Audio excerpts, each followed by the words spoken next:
नमस्कार। आज अनंत चतुर्थी है और आज हम बप्पा के लिए एक बार यानी कि आखिरी बार बनाने जा रहे हैं स्नो पीक मोदक। जी हाँ, ये बप्पा के फेवरेट मोदक हैं जिसे हमने एक नया मोड़ दिया है। इसे कैसे बनाना है मैं आपको बताती हूँ। सबसे पहले हम पैन में लेंगे घी। जी हाँ, ये 1/4 कटोरी घी है जिसे हमने मेल्ट करना है। फ्लेम को हमने स्लो पे ही रखा है ताकि हमारे मोदक जो है जले नहीं। घी के मेल्ट होते ही हम इसमें डाल देंगे मिल्क पाउडर। हम डालेंगे इसमें मिल्क। ये मिल्क 3/4 कटोरी है। इसे भी अच्छे से मिक्स होने दीजिए घी के अंदर।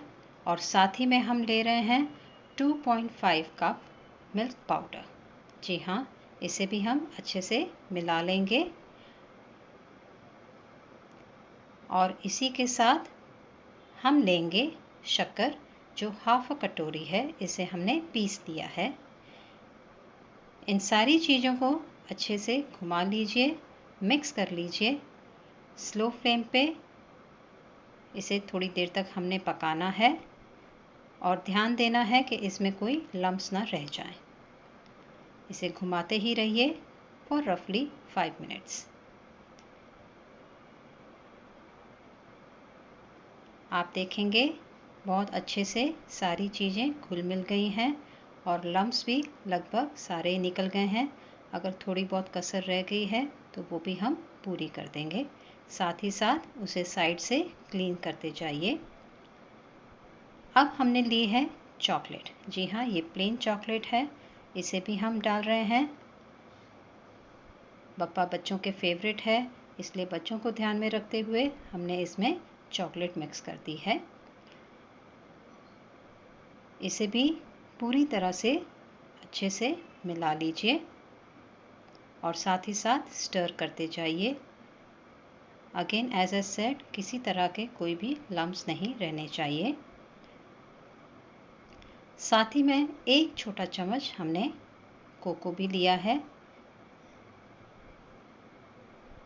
इससे कलर में थोड़ी तब्दीली आ जाएगी। आप देख रहे हैं कलर थोड़ा डार्क हो गया है।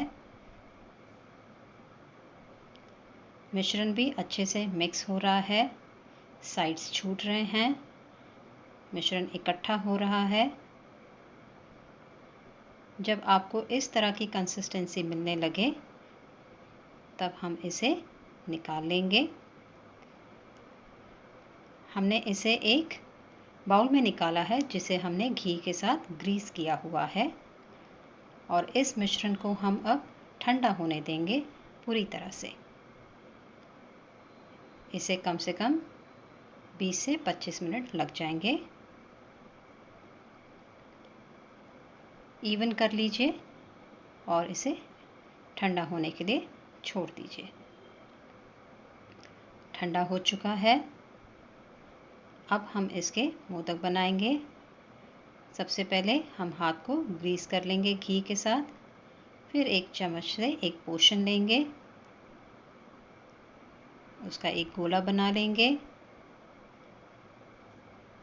आप देखेंगे हम हाथ से ही बना रहे हैं, किसी मोल्ड का या किसी और चीज़ का हमने इस्तेमाल नहीं किया। जैसे कि लास्ट टाइम हमने आपको बताया था टूथपिक या फोक या नाइफ, लेकिन इस बार हम किसी भी चीज़ का इस्तेमाल ना करते हुए हाथ से ही शेप दे रहे हैं। वो इसलिए क्योंकि हमने इसे स्नो पीक कहा है तो ऊपर हम डस्ट लगाएंगे। सो कोशिश कीजिएगा हाथ से ही उसे मोदक का शेप दें।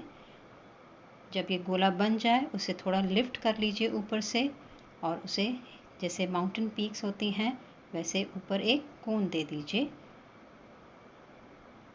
इस तरह से। That's it. बस हमें मोदक का शेप चाहिए, एग्जैक्ट शेप की हम बात नहीं कर रहे हैं यहाँ पर।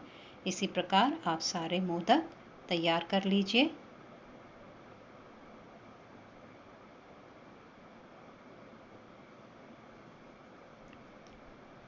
अब हम जितना भी हमारा मिश्रण है उसके सारे मोदक इसी प्रकार से देखेंगे बहुत ही सुंदर तैयार हो गए हैं। इस प्रकार से आप देखेंगे हमने मोदक तैयार कर लिए हैं। अब थोड़ी सी फिनिशिंग दे देंगे, स्पेशली जैसे मैंने कहा टिप्स को आप थोड़ा सा उन्हें और पॉइंटेड बना दीजिए, ताकि जब हम इस पर डस्ट डालें तो बहुत ही बेहतरीन लुक्स आ जाएगा इसे। I am just making sure कि वो थोड़े से शार्प हो। Now they have come very close to the actual modak. इसके बाद हम ले रहे हैं छन्नी, जो घर की छन्नी है, दैट इज़ चाय की। उसमें हम डाल रहे हैं शुगर आइसिंग। जी हाँ, ये आप 2-3 चम्मच ले लीजिए। शुगर डस्ट, जी हाँ, उसे हम धीरे धीरे छटकेंगे सभी मोदक पर। बिल्कुल स्नो वाली फीलिंग आएगी।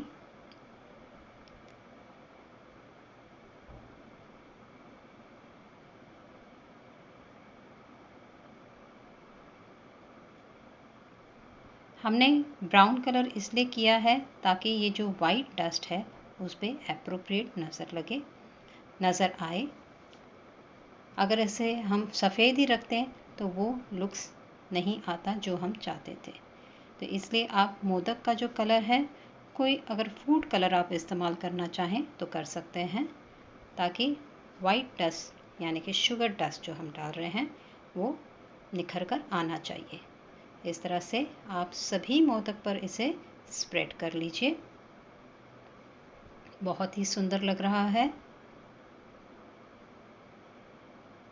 जी हाँ, हमारे मोदक तैयार है। अब हम इसे बप्पा को चढ़ाने के लिए थोड़े से एक प्लेट में शिफ्ट कर लेते हैं।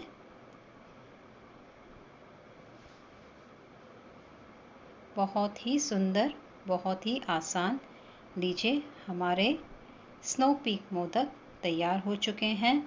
आपने देखा बहुत ही आसान थे। हमने किसी प्रकार का मोल्ड या कोई और चीज़ का इस्तेमाल नहीं किया to give the shape to this modaks. हमने हाथों से ही उसे किया है ताकि उसे एक माउंटेन लुक्स भी आए, और मोदक का लुक्स तो है ही। उम्मीद है ये आपको पसंद आएंगे। आप ट्राई कीजिएगा, लाइक कीजिएगा और सब्सक्राइब भी कीजिएगा। Thank you so much.